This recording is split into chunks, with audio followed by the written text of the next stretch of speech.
Good afternoon, everyone, and welcome.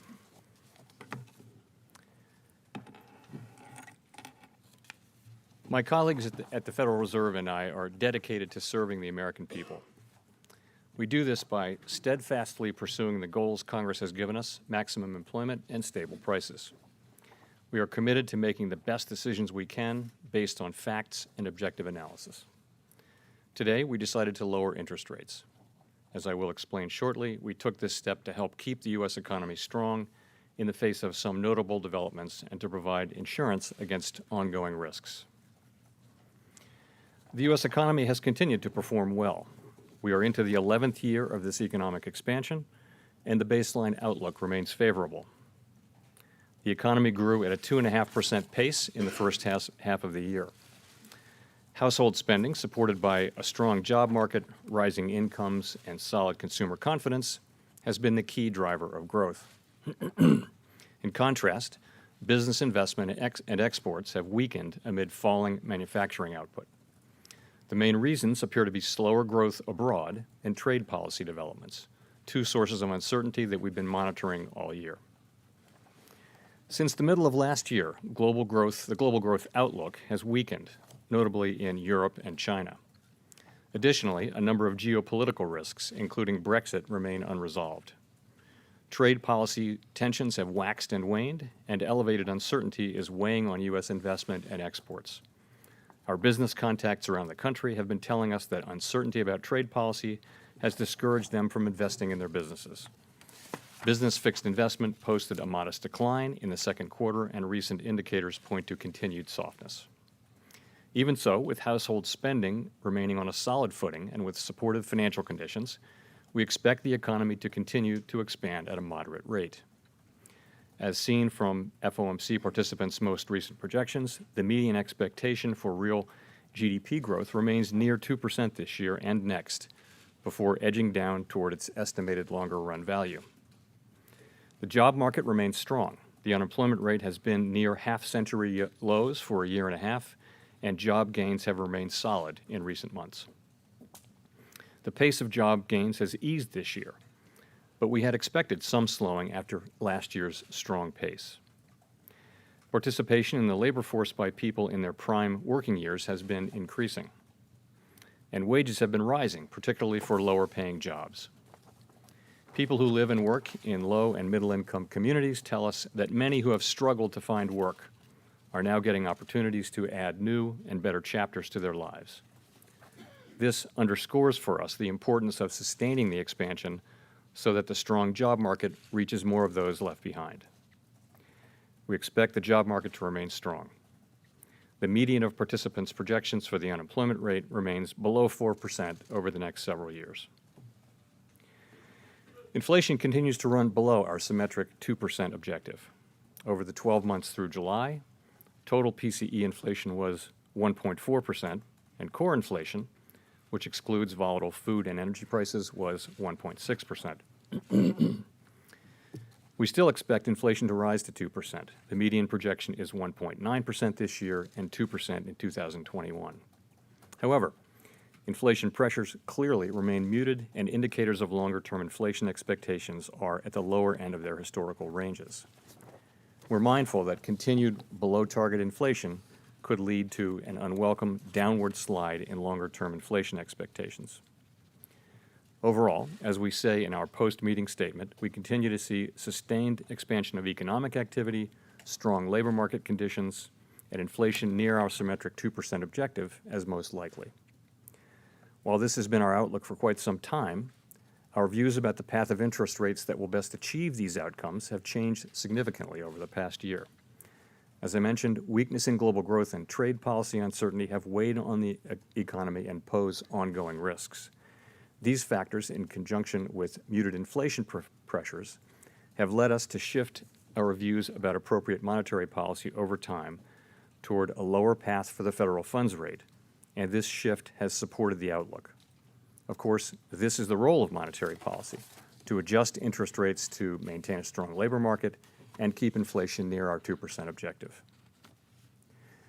Today's decision to lower the federal funds rate target by 0.25% to 0.75% to 2%, is appropriate in light of the global developments I mentioned, as well as muted inflation pressures. Since our last meeting, we've seen additional signs of weakness abroad and a resurgence of trade policy tensions, including the imposition of additional tariffs.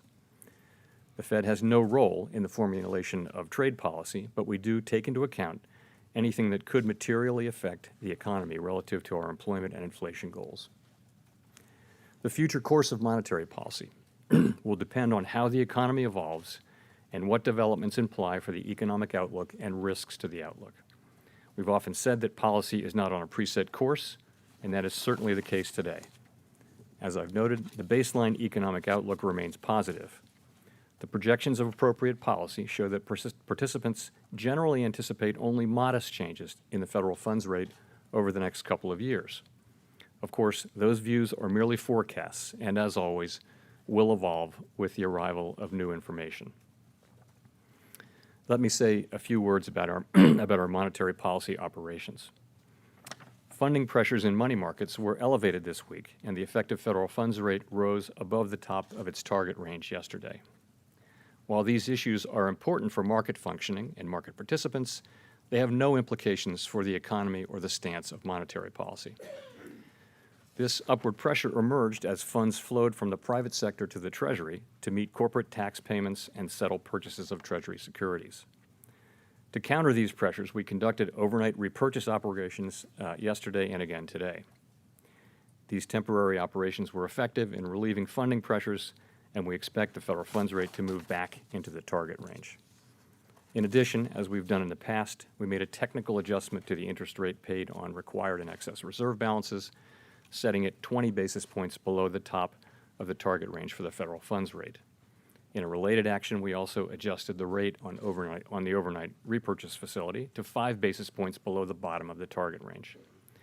We will continue to monitor market developments and will conduct operations as necessary to foster trading in the federal funds market at rates within the target range. Consistent with our decision earlier this year to continue to implement monetary policy in an ample reserves regime, we will, over time, provide a sufficient supply of reserves so that frequent operations are not required.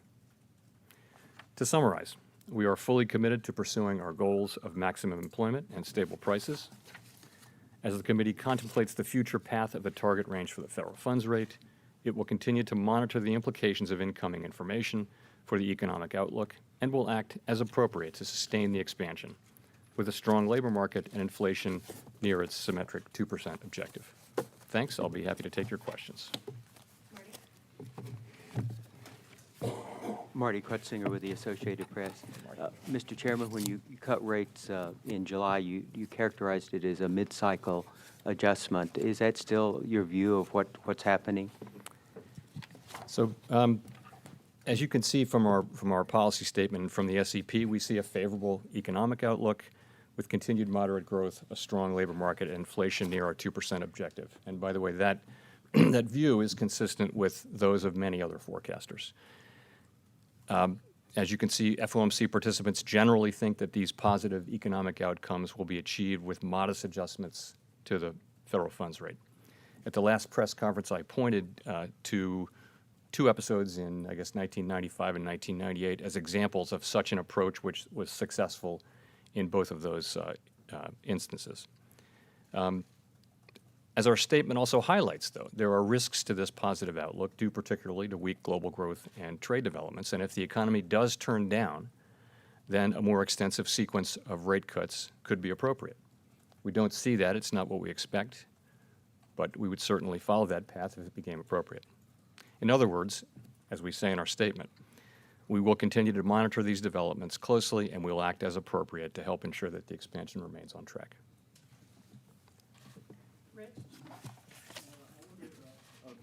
Sorry. Rich Miller with Bloomberg.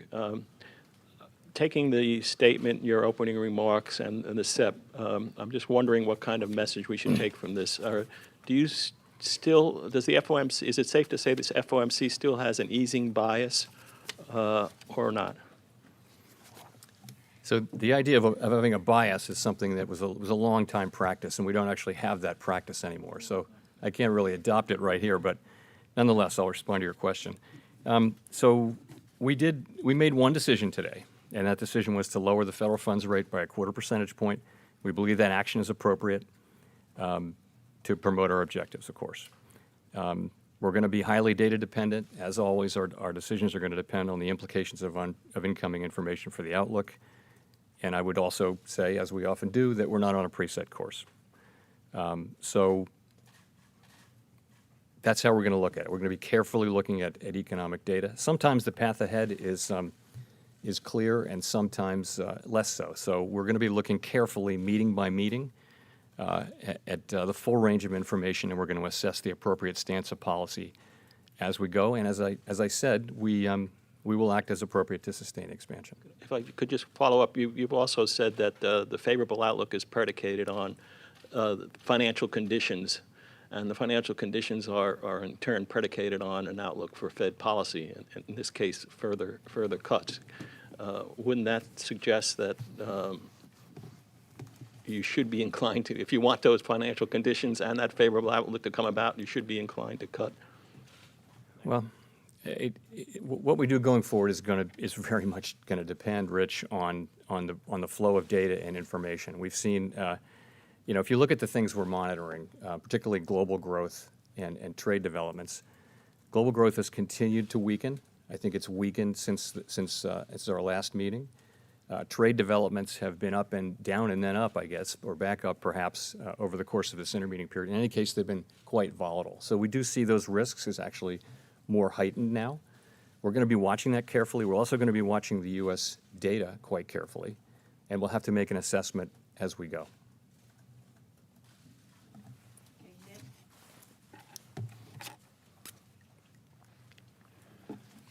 Thank you, Mr. Chairman. Nick Tamaros, The Wall Street Journal. I know you're trying to speak for the committee when you do these press conferences, but the committee is clearly divided right now, at least about the outlook and the appropriate policy path. Some people think you need to wait and see the labor market and the consumer crack or weaken further before acting more aggressively. And some people think that by the time that happens, you'll need to do even more aggressive action to arrest a downturn. Where do you stand on this? Well, let me just say, on the general point of diverse perspectives, you're right. Sometimes and there have been many of those times in my now almost 8 years at the Fed, many times when the direction is relatively clear and it's relatively easy to reach anonymity. This is a time of difficult judgments, and as you can see, disparate perspectives. And as I really do think that's nothing but healthy, and so I see a benefit in having those diverse perspectives, really. So your question, though, is? As to your own view, because the data is to some extent lagged, especially when you have these risks on the horizon.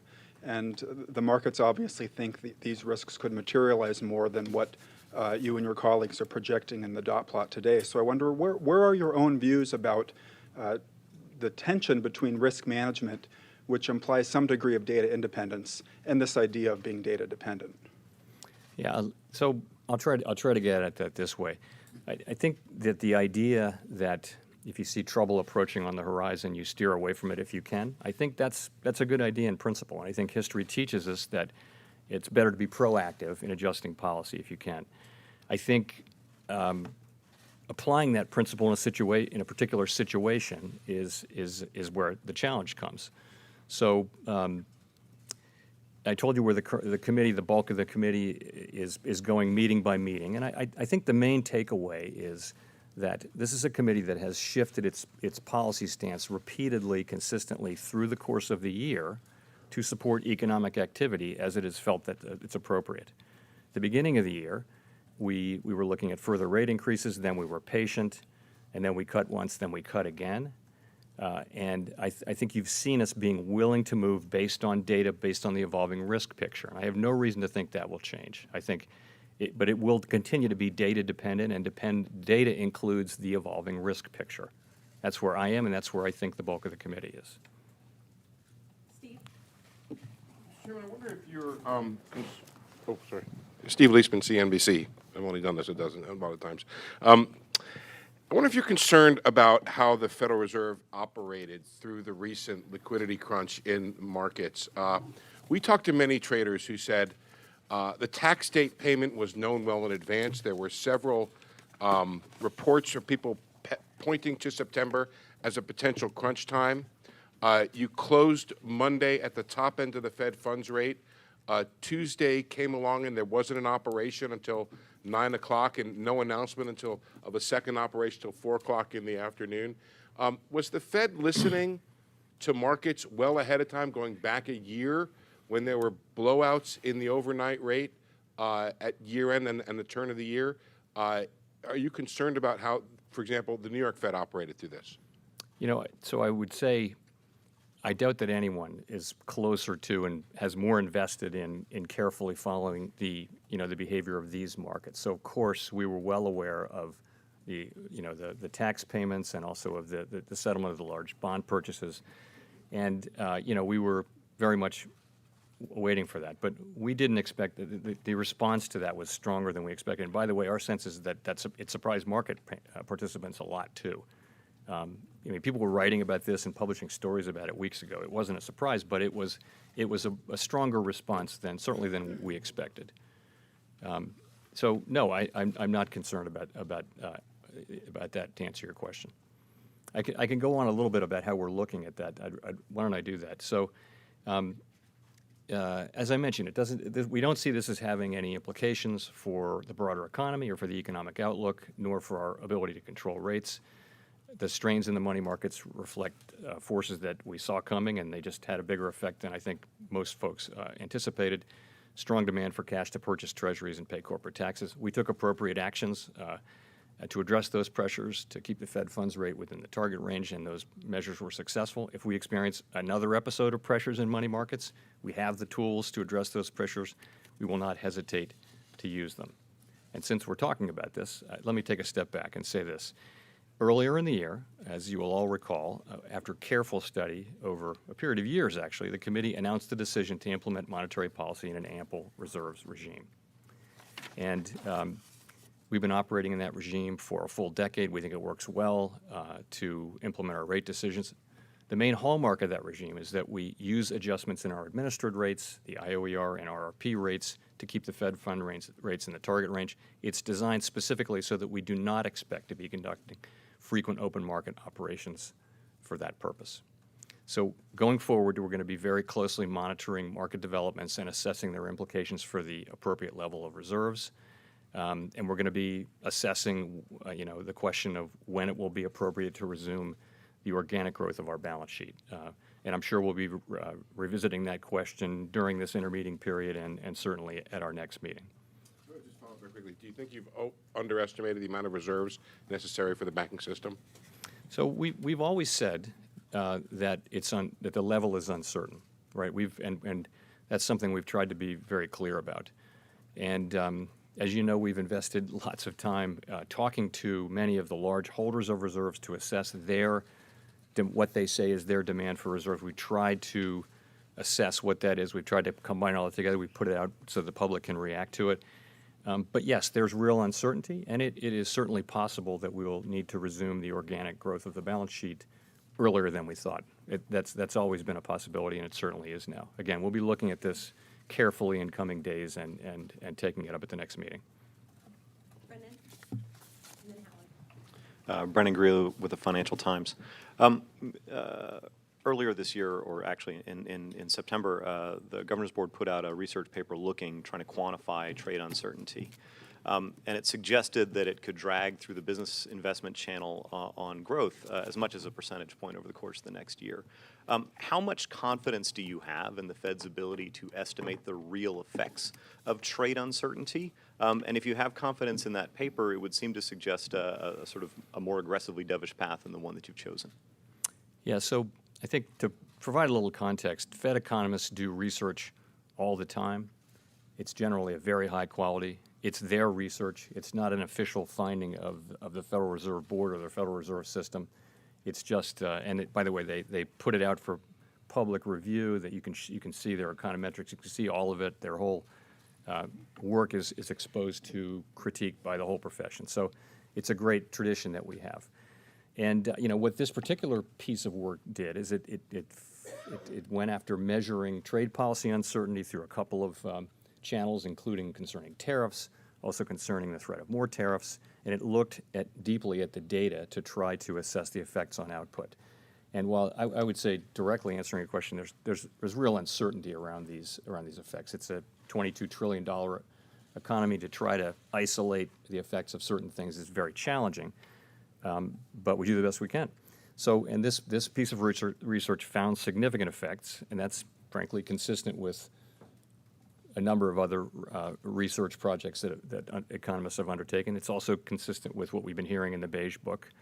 So, I mean, I think if you take a step back from that, we do feel that trade uncertainty is having an effect. You see it in weak business investment, weak exports. Hard to quantify it precisely, though.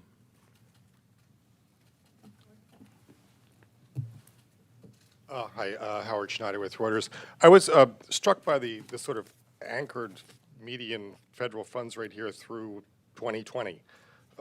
And that in comparison to the fact that you now have sort of three very discrete groups of opinions around where the Fed funds rate is heading. And I wondered, is it fair to say that those opinions have become sort of firmer in their conviction, and that it's going to take some sort of real material change in the outlook now for that to move in either direction? And you're asking specifically about 2020? Well, the fact that the Fed funds rate is now seen as not moving through 2020 suggests to me that these opinions are pretty well anchored right now in those groups. You know, honestly, I think it's hard to have hardened expectations about where rate policy is going to be a year from now. I think the closer you get to the current day, the more confidence you can have. But even then, knowing what the data will say and the way geopolitical events and other events are going to evolve in the next 90 days and the implications of that for the economy, I would say there's a lot of uncertainty around that. Fair enough. But Particularly if you look at 2020, I think the use of this is individual participants write down their forecasts. It should give you a sense of how people are thinking about the likely path of the economy and the appropriate path for monetary policy in that individual person's thinking. And I think that's a good thing to know. I think I'd be very reluctant to look at it as hardened views or a prediction, really. But just to follow, if I could, there were a number of arguments in July around the reason for cutting rates. Have any of those gotten substantially weaker or changed around the table? No, I think if you look at the U.S. economy, the U.S. economy has generally performed roughly as expected, roughly. The consumer is spending at a healthy clip. I'd say business fixed investment and exports have weakened further, and I'd say the manufacturing PMI suggests more weakness ahead. The labor market's still strong, though, so generally that is the same. I think if you look at the global economy, I think has weakened further in the EU and China, and I think trade policy developments have been a big mover of markets and of sentiment during that intervening period. So that's why I think that's what's happened over the intervening period. And different people around the table have different perspectives, as you obviously know. Gina, Victoria. Hi, Chair Powell. Gina Smilek with the New York Times. I'm just curious on your balance sheet point. You talked about the committee thinking about resuming organic growth, over time. I guess the question is, if you have shrunk your balance sheet maybe just a little bit too small to the point that reserves are too scarce to get through sort of these unusual periods, is organic growth in the balance sheet enough to get back to a point of ample reserves that can get us through those tough times? Or would you need to see something a little bit above that, and is that a possibility the committee would consider? I think it's hard to deal with every hypothetical possibility. I think for the foreseeable future, we're going to be looking at, if needed, doing the sorts of things that we did the last 2 days, these temporary open market operations. That'll be the tool that we use. And the question will be then, as we go through quarter end, as we learn more, how much of this really has to do with the level of reserves. And I think we'll learn quite a lot in the next 6 weeks. Victoria.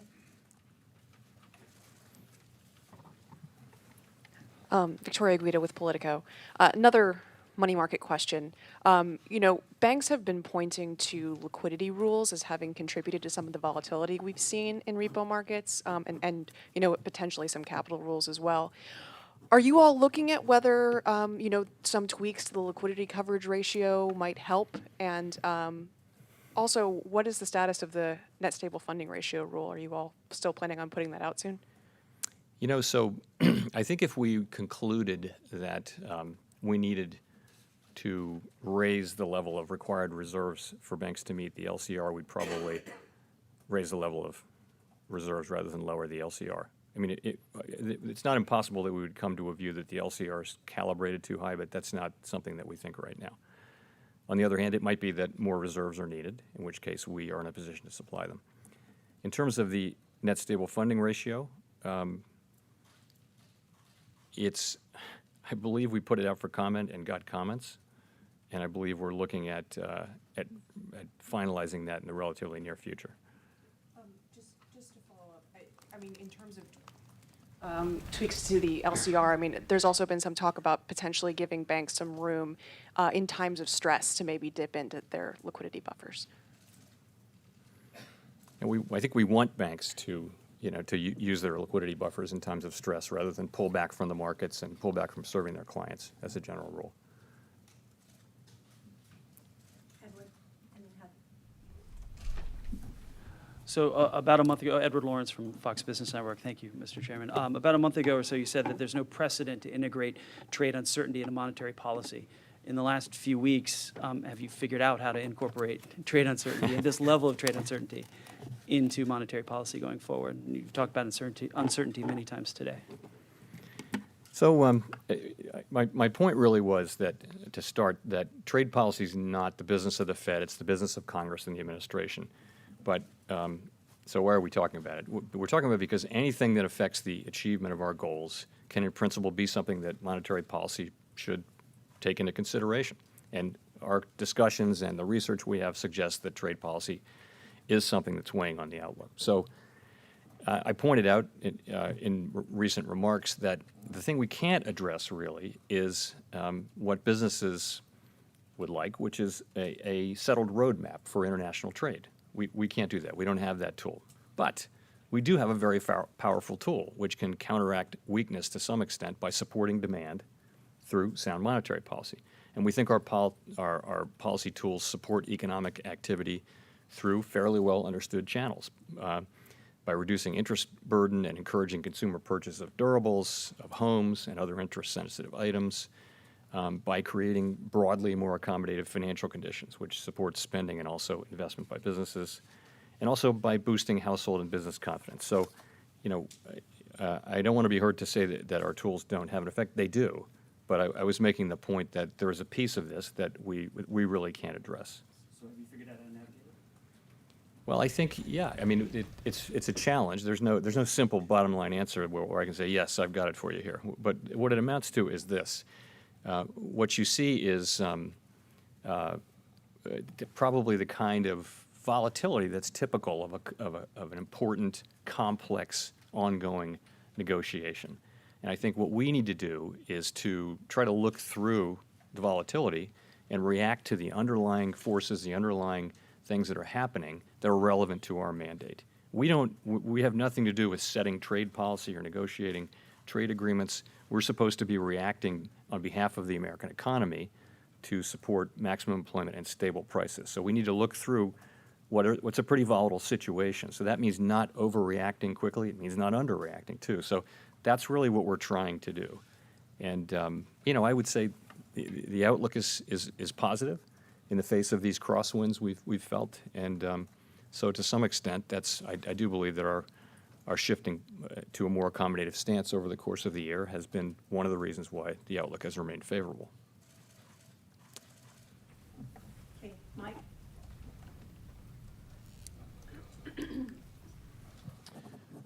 Fed Funds, Michael McKee from Bloomberg Radio and Television. Fed Funds futures trading since the statement was released shows that investors still think that another rate cut is coming this year. On their behalf, let me ask, what is going to guide Fed policy to either pull them towards where the dot plot suggests no more moves this year, or keep them in place? Are you reacting to data now? Are you reacting to your gut feeling about what trade tweets might mean? Should they just watch for Jay Powell's speeches to decide what's going to happen going forward? What's the Fed's reaction function now? Right. So what we are looking for through all of the data, all the events that are going on around the world, we'll be looking at, the evolving geopolitical events. We'll be looking at global growth. We'll be looking at trade policy uncertainty. Most importantly, we'll be looking at the performance of the U.S. economy. We'll be looking for things that are affecting the outlook for the U.S. economy, particularly the outlook as it relates to maximum employment and stable prices. So all of those things in principle can affect the achievement of our goals. It's an unusual situation because, the U.S. economy itself, the largest part of it, the consumer part of it, is in strong shape. The manufacturing part, less so. But overall, you see an economy that I think generally forecasts show growth similar to our own forecasts, coming at about 2%, which is a good solid year. So the difference here is we have significant, really, risks to that outlook from not just the geopolitical events, but also from slowing global growth and trade policy uncertainty. So we'll be looking at all of that, and also financial market conditions and how they are affecting the outlook. I can't. It is a challenging time. I admit it, but we really have to be open to all those things. We're not on a preset course. We're going to be making decisions meeting by meeting as we see this, and we'll try to be as transparent as we can as we go.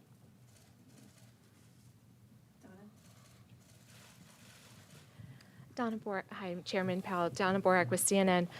With the rate cut today and potentially another modest adjustment coming down the road, do you worry about lessening the Fed's firepower should there be a recession? And is there any scenario in which you would envision rates drifting lower into negative territory? And are there any other tools that you could use before having to go there? Thanks.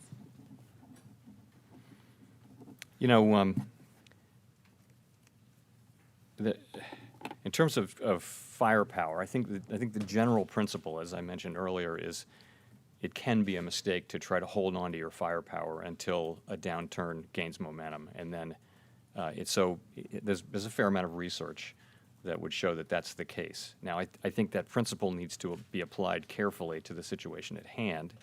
What we believe we're facing here, what we think we're facing here, is a situation which can be addressed and should be addressed with moderate adjustments to the federal funds rate. As I mentioned, we are watching carefully to see whether that is the case. If, in fact, the economy weakens more, then we're prepared to be aggressive, and we'll do so if it turns out to be appropriate.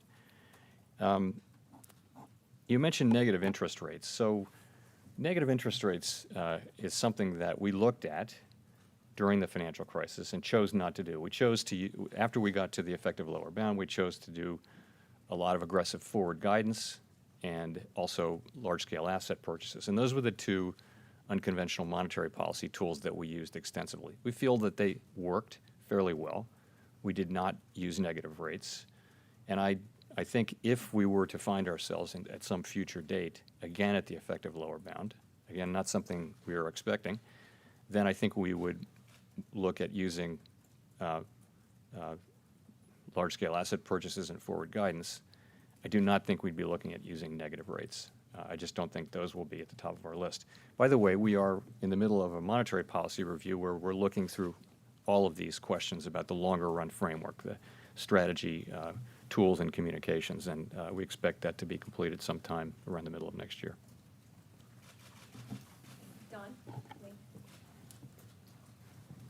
Don Lee with the LA Times. How much, and can you talk about the mechanism in which the two rate cuts will affect the real economy, and how much, to what extent will it offset the negative effects of the trade uncertainty and tensions? So in terms of how our rate cuts will affect the real economy, first we think monetary policy works with as Friedman said, long and variable lags. So I think the real effects will be felt over time. But we think that lower interest rates will reduce interest burden for borrowers, so that interest-sensitive things like housing and durable goods and other things like that, cars, it supports purchases of those. Just, again, broadly more accommodative financial conditions, higher asset prices. That's the models and the data show that that's another powerful channel. I also think there's a confidence channel. You see household and business confidence turn up when financial conditions become more accommodative. So I think through all of those channels, monetary policy works. It isn't, precisely the right tool for every single possible negative thing that can happen to the economy, but nonetheless, it broadly works. And we're going to use the tool we have, and if it comes to it, we'll use all of our tools. So that's how we think it works, and how we think it's working. It's very hard to say. It's tough to say. We'll use our tools to offset negative. That's really the job of monetary policy, is to the extent it can to offset things that drive us away from maximum employment and stable prices. I'm Nancy Marshall-Genzer with Marketplace. Chair Powell, are you worried that the low interest rates are adding to or could create a bubble of consumer and corporate debt that could make it more difficult for especially consumers to recover from the next recession or survive the next recession? So if you actually look at households, households are in very strong shape. They're less levered. They've got less debt. They've got more income relative to their interest requirements, and that they're in very good shape, much better shape than they were in before the financial crisis. So the household sector, as a sort of aggregate matter, is in very good shape. That doesn't mean that every single person in the household sector is in good shape, but overall, it's really not a concern. The business sector is something that we've talked about a lot and studied a lot, and the situation there is that the level of debt relative to GDP in the business sector is at a high level. However, so is the size of the business sector. So actually, the business sector itself is not materially higher leverage than it was. Nonetheless, there are a lot of highly levered companies, and that's the kind of thing that happens during a long cycle when there aren't downturns. For now into our 11th year, you do get that kind of phenomenon in a long cycle. So that's something we're monitoring, and I think our view still is that's a real issue, but what it really represents is a potential amplifier of a macroeconomic downturn. It does not have the makings of anything that would undermine the workings of the financial system, for example, or itself create a shock that would turn the economy down. It's more of an amplifier. We take it very seriously, though, and we're monitoring it carefully. We're actually looking. The Federal Financial Stability Board is actually conducting a project right now to identify where these loans are held all around the world. So it's a subject of a lot of study and work, and we're trying to keep on top of it.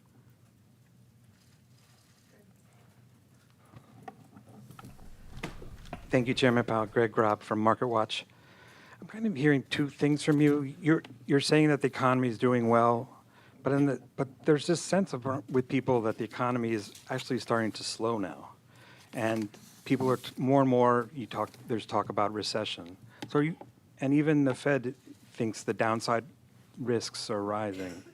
So is the economy over the next year, between now and the end of next year, do you think GDP growth is going to hold steady and the unemployment rate? Could you talk about just how do you see the economy evolving over the next year? So I think, and my colleagues and I think all think, that the most likely case is for continued moderate growth, continued strong labor market, and inflation moving back up to 2%. And I think that's, by the way, widely shared among forecasters. The issue is more the risks to that. You have downside risks here, and we've talked about them. It's that global growth will have an effect on U.S. growth over time, less so than for many other economies, but still, there's a sector of our economy that's exposed to that. Trade policy uncertainty also apparently has an effect. And you can see some weakness in the U.S. economy because of all that. But nonetheless, so the job of monetary policy is to adjust to both to both to insure against those downside risks, but also to support the economy in light of the existing weakness that we do see. So as I mentioned, we don't see a recession, we're not forecasting a recession, but we are adjusting monetary policy in a more accommodative direction to try to support what is, in fact, a favorable outlook. And the inverted yield curve that we hear is the bond market signaling recession. What do you, is that, so that signal is not pertinent to you, or where do you? No, we do, so we monitor the yield curve carefully along with a wide range of financial conditions. We don't, it's not, there's no one thing that is dispositive among all financial conditions. The yield curve is something that we follow carefully. And again, based on our assessment of all the data, we still think it's a positive outlook. So just to talk about the current situation, you saw long-term rates move down a whole lot and then retrace 2/3 of that move in the space of a few days. So I think what really matters for all financial conditions generally is when there are changes, material changes that are sustained for a period of time. So, but why are long-term rates low? There can be a signal about expectations about growth there for sure, but there can also just be low-term premiums. For example, it can just be that there's this large quantity of negative yielding and very low yielding sovereign debt around the world, and inevitably that's exerting downward pressure on U.S. sovereign rates without really necessarily having an independent signal. Nonetheless, that is a signal about weak global growth probably, and weak global growth would affect us. So global capital markets and the global economy are quite integrated. So this is something we pay careful attention. We're not going to be dismissive about the yield curve, and I think you can tell on the committee there's a range of views. There are some who are very focused on the yield curve, others not so much. From my perspective, you watch it carefully, and I think you need to be asking yourself a lot of questions if the yield curve is inverted as to why that is, and how long it's sustained. Paul? Hi, Chairman Powell. Paul Kiernan from Dow Jones Newswires. You mentioned trade policy being a complex, ongoing discussion. What is your rule for stopping as far as interest rate cuts go? You referred to this as a mid-cycle adjustment. The median dot suggests no more rate cuts, but if we get continued kind of back and forth between the U.S. and China, trade policy uncertainty is going to remain heightened.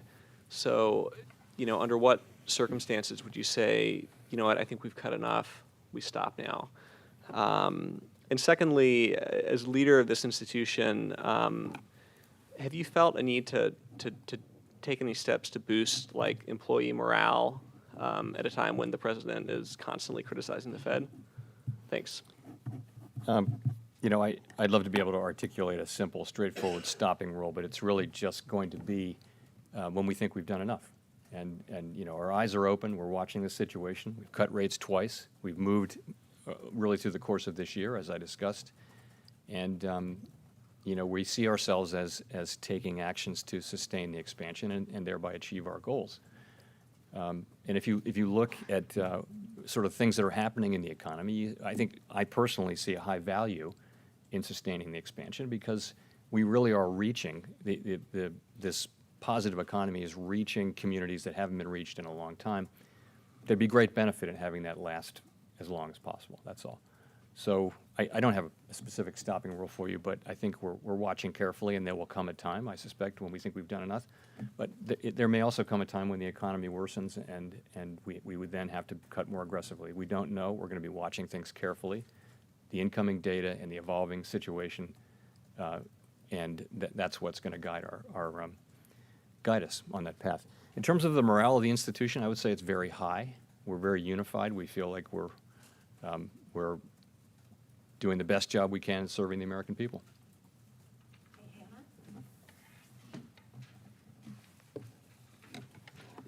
Hannah? Hi, Chairman. Hannah Lane with American Banker. It's been reported that the CFPB is investigating Bank of America for opening unauthorized accounts. I'm wondering if the Fed is also investigating this, and given the pending order against Wells Fargo, if you're concerned that these banks are too big to manage.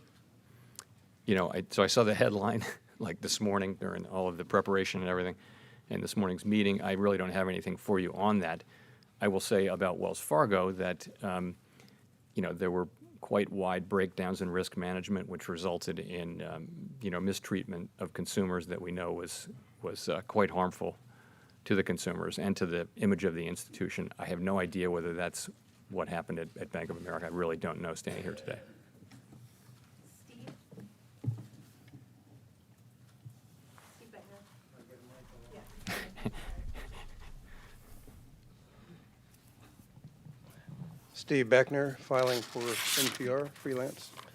The Fed and your fellow central banks have been sort of exploring the far reaches of what's possible for monetary policy, even going so far as to make rates negative in some cases with mixed results. Meanwhile, fiscal and regulatory, not to mention trade policy, are pursuing their own separate courses.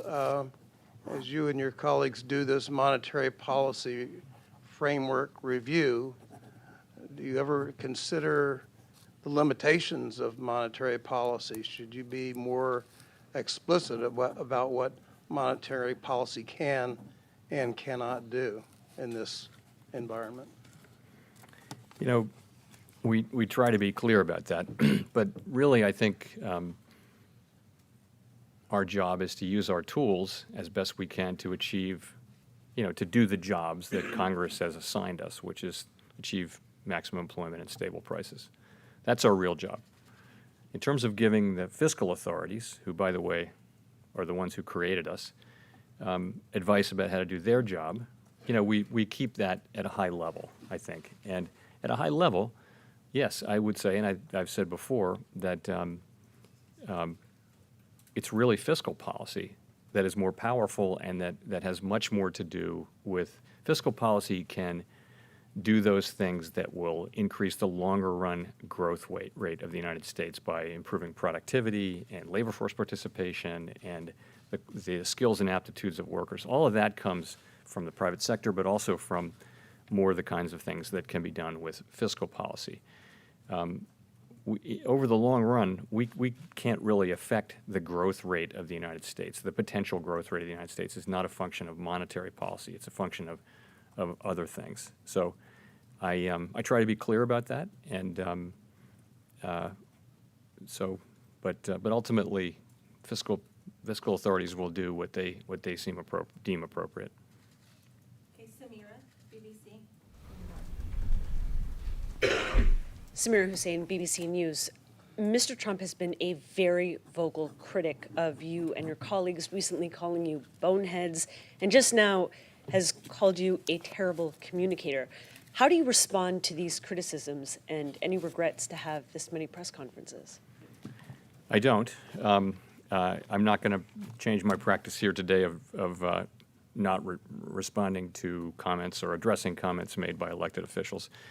I will just say that I continue to believe that the independence of the Federal Reserve from direct political control has served the public well over time. And I assure you that my colleagues and I will continue to conduct monetary policy without regard to political considerations. We're going to use our best judgment based on facts, evidence, and objective analysis in pursuing our goals. And that's what I have to say on that. Brian? Hi, Chairman Powell. Brian Chung with Yahoo Finance. Thanks for taking my question. As we saw with falling yields, at least up until the beginning of this month, there's been a lot of demand for U.S. Treasuries, and even that was partly maybe to blame for the liquidity crunch in repo markets that we saw this week. I mean, does the Fed have concerns over the impacts of a global glut for U.S. debt? Is that a conversation that you also have with Treasury Secretary Mnuchin about what the proper way to maybe address some of the challenges down the road with that type of kind of heavy interest globally? Not really, no. That's really Treasury's job and Congress's job in terms of, well, there's how much to spend and how big the deficits are, and there's how to finance it. And none of that really calls for advice from the Fed. We take fiscal policy pretty much as exogenous to our work. Now, that doesn't stop us from time to time from saying that we think it's important that the U.S. Fiscal picture return to a sustainable footing. And right now it's not. That's been the case for a long time, and that's something we will have to address. And a good time to do it is when the economy is strong. So we limit ourselves to high-level statements like that. Hey, Heather, for the last question. Hi, Heather Long from the Washington Post. Mr. Chairman, in your view, is there any risk to the United States having much higher interest rates than Europe and Japan and other parts of the world? Is there any risk to the U.S. economy to that divergence, or any risk to the global economy? Yeah, so I guess I would say it this way. Global capital markets are highly integrated, and our long rates are definitely being pulled down by the very, very low rates that are abroad. And the way I would characterize it is this: that low rates abroad are a symbol, or a sign rather, of weak global growth. Expectations of low inflation, low growth, and just kind of a lack of policy space to move against, or ideas about how to break out of that low equilibrium. Now that has implications for us. In a world where economies and financial markets are tightly integrated, that matters for the U.S. economy. So that's going to pull down U.S.